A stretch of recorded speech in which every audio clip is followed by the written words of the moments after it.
When it comes to new Nintendo Switch releases in the year of 2020, it's definitely been a very interesting year. But the game that really sort of stuck out to me since it's been announced, the game I've been looking forward to the most, has definitely been Hyrule Warriors Age of Calamity. Now, looking at Nintendo's 2020 lineup, like I said, it's been very good, but a lot of these games weren't necessarily for me. I'm not a super selfish individual. I understand that Nintendo makes games for everyone to enjoy. When you look at a game like Animal Crossing New Horizons, I played Animal Crossing to death on the Nintendo GameCube and on the DS, and I used to love the franchise, but I've just sort of moved on from it. It's still a great franchise, don't get me wrong, but I'm just not into that sort of game anymore. Looking at a game like Xenoblade Chronicles Definitive Edition, once again, an outstanding game that people are definitely enjoying, but I played it on the Wii, I played it on the new Nintendo 3DS. I didn't want to buy it for a third time and play the game once again. I will end up picking it up eventually when, or I guess if it ever goes on sale, but once again, another game that I passed on. We got a new Paper Mario game, Paper Mario the Origami King, a very solid game, a very fun game, but it definitely had some pacing issues when it came to the story. It felt like it dragged out a little bit longer than it necessarily needed to. Deadly Premonition 2 was just a big disappointment to me, unfortunately, and I was really looking forward to that game, but just the performance issues of that game definitely sort of turned me off. Super Mario 3D All-Stars, once again, a great compilation of games, but I've played all these games a million times. So when Hyrule Warriors Age of Calamity was announced, I was very, very excited because I am a Hyrule Warriors fan. And I'm going to kind of contradict myself here because of what I just said about Xenoblade, but I've actually purchased Hyrule Warriors 3 different times on 3 different systems, that being the original game. I played the original game back on the Wii U, absolutely fell in love with it. I had so much fun with the game. The game then, of course, released on the 3DS, but it was enhanced on the new Nintendo 3DS, and since I had a new 3DS, I picked that game up as well.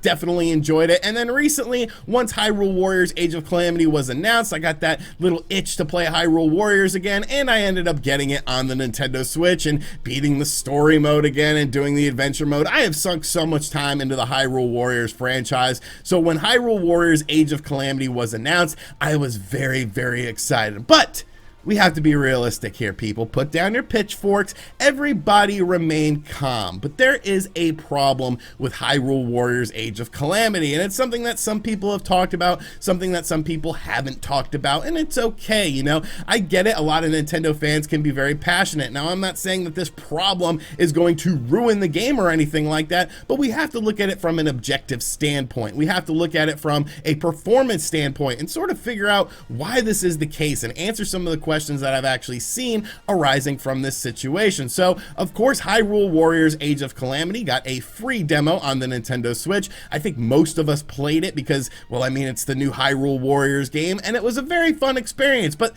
there was something a little bit off with it, and that had to be the frame rate of the game. Now, no analysis was done on the frame rate as far as, like, hardcore stuff, how many frames per second we're getting into, and you guys know that I'm not a frames per second counter, but when it actually impacts the game and it's noticeable within the game as far as a varying frame rate of a game, then I sort of become concerned with it because, like I said, I could play a 30 frames per second game, I could play a 60 frames per second game and get the same sort of enjoyment out of both of them. But when it's fluctuating and there's large dips in it, that's where it becomes a bit problematic to me because it's noticeable, and it's very noticeable. So the good folks over at Game Explain, hi Game Explain, I don't know if you guys know who I am. I know Joey over there. Joey's been a long time viewer of the channel, but hello rest of you guys. They actually did a technical related video on the Hyrule Warriors Age of Calamity demo, and they came across some very, very interesting conclusions from doing this technical analysis. I will have a link to this video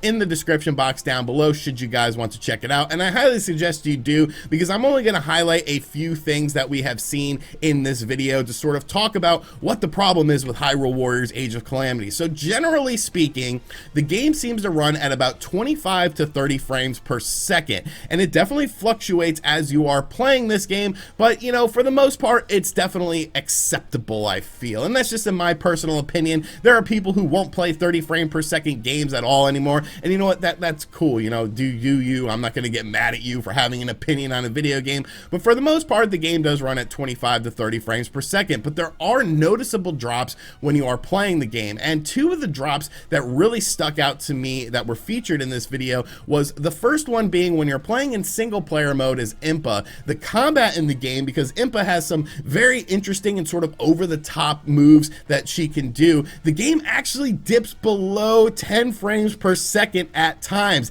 And something like that is going to be very noticeable when you are playing a game. It is a problem with this game. Just the frame rate seems to be all over the place. You know, if it was a capped 30 frames per second, it wouldn't be that big of a deal. But considering that the game is dipping in the single player below 10 frames per second just in this demo portion of the game, you got to remember there's probably going to be more expansive environments in the later stages of the game and more enemies on screen. It's definitely a cause for concern. When they played the game in split screen mode, it was often in the low teens for the frame rate, and it once again got down into single digit frame rates as well. And like I said just a few minutes ago, I'm not a frames per second counter, but when it affects the gameplay of a game, then it becomes a concern for me. I still have Hyrule Warriors Age of Calamity pre-ordered. I'm still getting this game on day one, and it's still my most anticipated game of 2020 for the Nintendo Switch.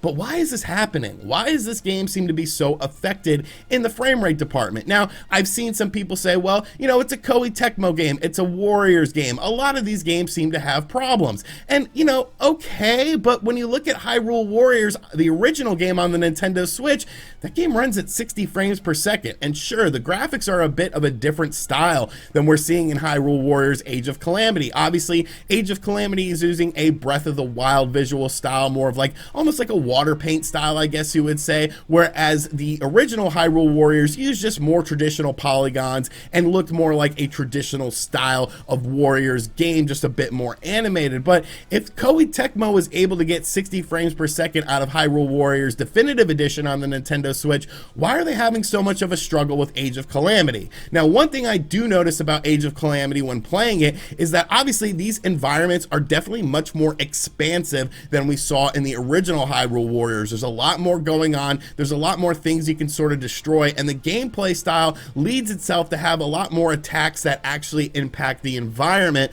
whereas in Hyrule Warriors it felt more cut and dry with the game as far as the attacks were concerned. It didn't really do much with environmental stuff. But plus, you also have to factor in that Nintendo is a lot more hands-on with this project than they were with the original Hyrule Warriors. With the original Hyrule Warriors, it was essentially just Koei Tecmo taking the Legend of Zelda license and putting it in a Warriors game, whereas in this game, Nintendo has been a lot more hands-on with the project. They've been helping, they've been assisting, they've been doing the storyline for the game. So why does Nintendo's involvement seem to be sort of almost hindering this game? I don't know if that's a fair statement to say or a fair assumption, but when you look at it, it definitely sort of seems that way. Now, another thing I've been hearing from people is, well, this is a demo of a game. They could improve it. Look at things like Octopath Traveler and Bravely Default 2, where Square Enix put out a demo of the game and they did vast improvements of it. And I could sort of see that if this game was coming out in 6 months to a year, but this game is coming out in less than 1 month. The demo was released about 1 month before the release of the actual game.